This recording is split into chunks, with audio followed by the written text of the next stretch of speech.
วิธีถอน USDT ผ่าน Binance Broker M-Hedge Market หลังจากที่เราล็อกอินเข้าสู่หน้าต่างโบรกแล้วให้เราเลือกรายการคำว่าถอนเงินหลังจากนั้นเลือกบัญชีถอนเงิน MT5 แล้วเลือกคำว่าสกุลเงินดิจิตอลให้เราคลิกเอาบอนนี้สำหรับถอนผ่านคริปโต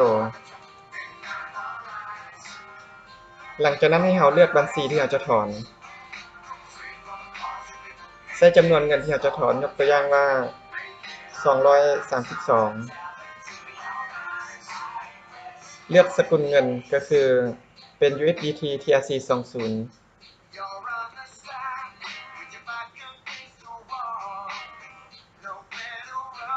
หลังจากนั้นให้เราเข้าไปคัดล็อกเอาเลขกระเป๋าของ Binance ก็คือเป็นเลขกระเป๋า Network TRC20 ให้เราเข้ามา Binance หลังจากนั้นเลือก Deposit เลือก Deposit Crypto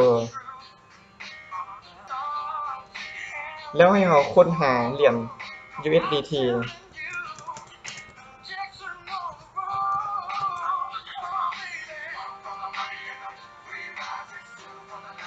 แล้วให้เราเลือก Network เป็น TRC20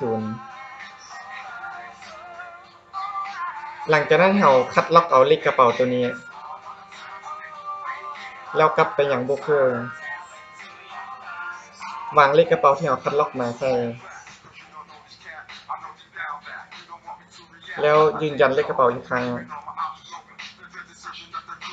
หลังจากนั้นกดยืนยัน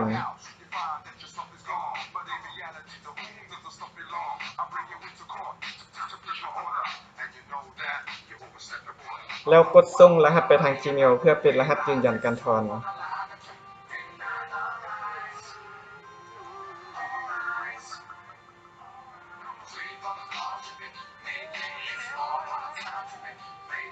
แล้วรอรหัสส่งไปทาง Gmail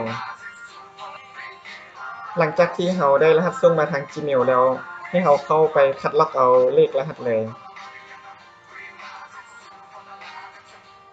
หลังจากนั้นกลับมายังโบรกเกอร์อีกครั้งวางเลขที่เราคัดล็อกใส่กดตกลง